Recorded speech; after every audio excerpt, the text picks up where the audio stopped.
Study IQ IAS, अब तैयारी हुई अफोर्डेबल।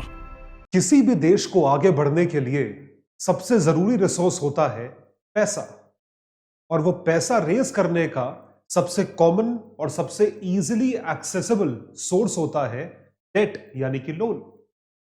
अब वो लोन यदि आप ना रीपे कर पाओ या लोन आप रीपे करने से डिफॉल्ट कर जाओ अन्य कारणों से, तो क्या होता है? What happens? ऐसी ही स्थिति में फंसा हुआ है भारत का पड़ोसी मुल्क श्रीलंका। तो आज के इस वीडियो में जानेंगे कि श्रीलंका जिस डेट क्राइसिस में फंसा है और जिस बेल आउट पैकेज के लिए अप्लाई कर रहा है, उसको पाने में वो किन किन दिक्कतों का इस्तेमाल या किन किन दिक्कतों का सामना कर रहा है। Ladies and gentleman, boys and girls, मैं हूं आपका दोस्त, host, educator, mentor Sanghi sir, और मैं आप सभी का स्वागत करता हूं स्टडी IQ IAS पर। स्टडी IQ IAS पर हम IAS एग्जामिनेशन की तैयारी करवाते हैं सारे स्टूडेंट्स जो कि 2023 या 2024 के अटेम्प्ट को आए कर रहे हैं। हमारे अन्य बैचेस, चाहे वो कंप्लीट GS फाउंडेशन बैच हो 2024 के एस्पिरेंट्स के लिए है, चाहे वो SIP प्लस बैच हो जो कि 2023 एस्पिरेंट्स के लिए एक क्रैश कोर्स है, और जो बिल्कुल बेसिक बिगिनर्स हैं उनके लिए हम NCERT बैचेस के रूप में ये सारे बैचेस आप तक उपलब्ध करवाते हैं भारत की टॉप फैकल्टीज द्वारा। ये सारे के सारे बैचेस हमारे प्लेटफॉर्म्स पर लाइव हैं, अभी शुरू हुए हैं, और GS फाउंडेशन बैच जो है वो शुरू होने वाला है। This is about to start. ये सारे बैचेस आपको एक डिस्काउंटेड प्राइस पे अवेलेबल मिलेंगे अगर आप मेरा कोड यूज करेंगे जो कि है सांघी लाइव।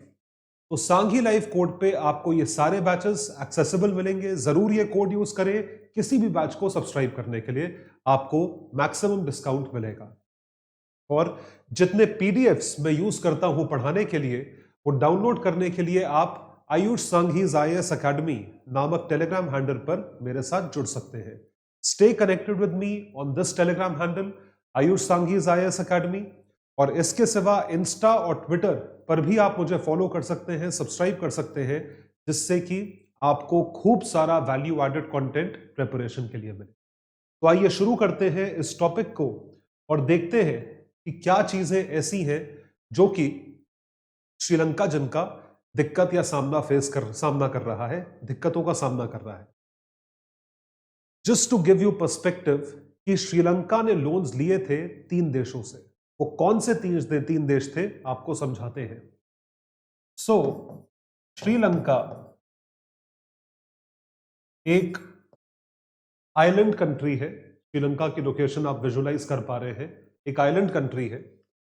इसको डेवलप करने के लिए एक इकोलॉजिकली फ्रजाइल रीजन है, इकोलॉजिकली सेंसिटिव रीजन है, लोन्स की जरूरत होती।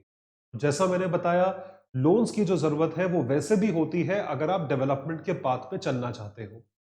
तो श्रीलंका ने जो है लोन्स को सोर्स किया जापान से, लोन को सोर्स किया चाइना से और इंडिया से।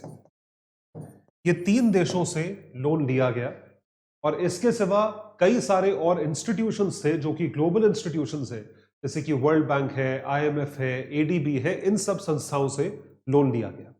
इंस्टीट्यूशंस की बात नहीं कर रहे हैं, सिर्फ देशों की बात कर रहे हैं।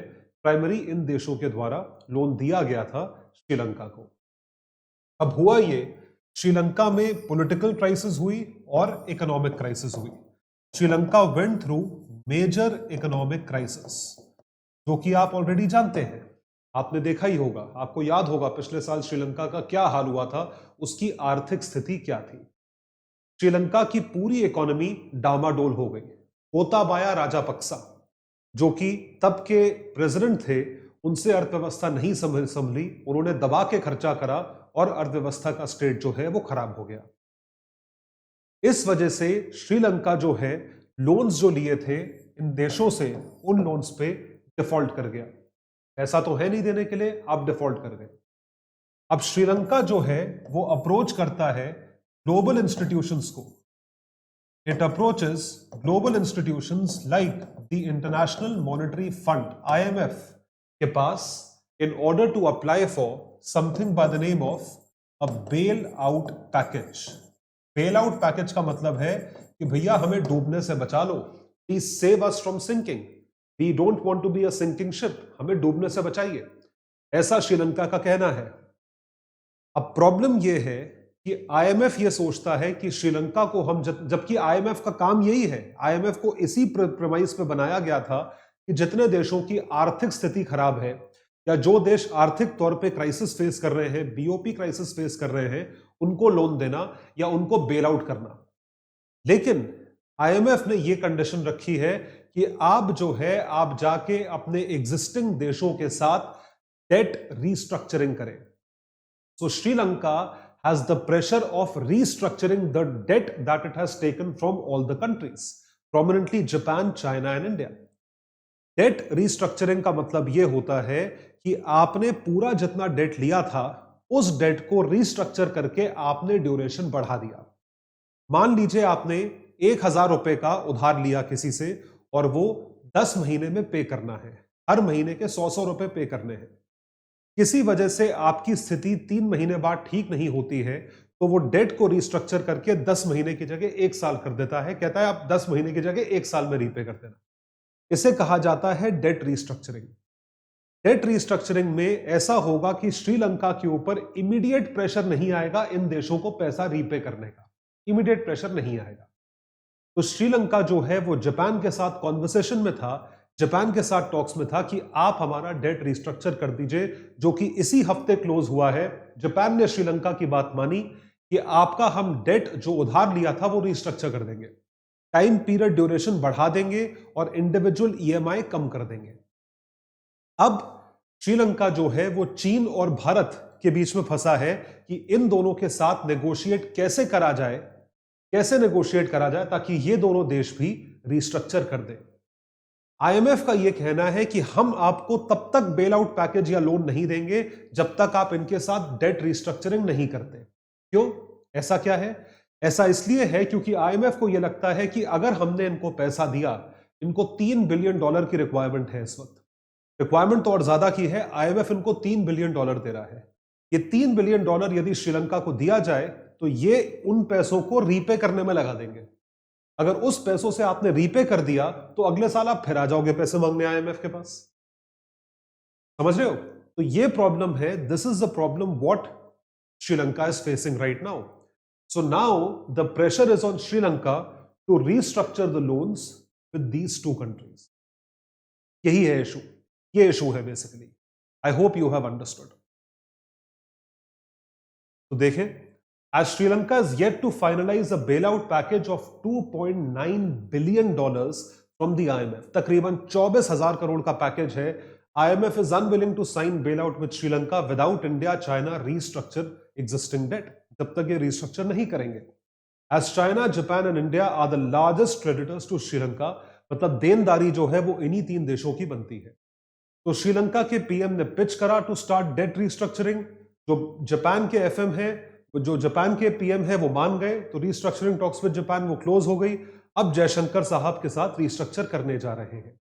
जयशंकर साहब इसी हफ्ते 20 तारीख के आसपास जो है श्रीलंका विजिट करेंगे और इसको रिस्ट्रक्चर करेंगे। सिर्फ आपको एक पर्सपेक्टिव देने के लिए ये बताते हैं कि इसमें चाइना किस तरीके से पॉलिटिक्स खेलेगा। उसके लिए आपका यह समझना जरूरी है कि किन किन देशों से लोन लिया हुआ है श्रीलंका ने, श्रीलंका के ऊपर कितना उधार है। ये ग्राफ देखिए, बहुत अच्छा ग्राफ है। सिर्फ देशों की बात करी जाए ये 14% और ये 6%, यानी कि 14 + 6 20% जो लोन लिया गया है, डेट ली गई है, वो चाइना द्वारा है। This is China. तो चाइना ने इन टोटलिटी अलग अलग फॉर्म में टर्म लोन और नॉर्मल लोन के रूप में जो है वो लोन दिया है। टोटल मिलाकर श्रीलंका के ऊपर जितना उधार है उसमें 20% चीन का है, 20% इज ऑफ चाइना। इंडिया का जो उधार है वो ये है 2%, यहां पे 2% दिख रहा है और ये 2021 की फिगर है। इंडिया ने पिछले साल 2022 में $4 बिलियन का लोन दिया है, $4 बिलियन का लोन और दिया है श्रीलंका को।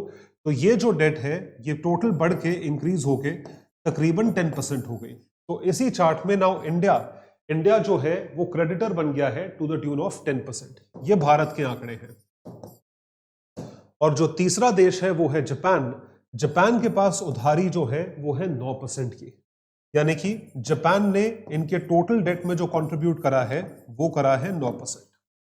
इन 3 देशों का मैक्सिमम उधार बनता है, अगर कंट्री वाइज देखा जाए 36% ये इंस्टीट्यूशंस का डेट है, ADB, world bank, IMF etcetera, ये उनका लोन है।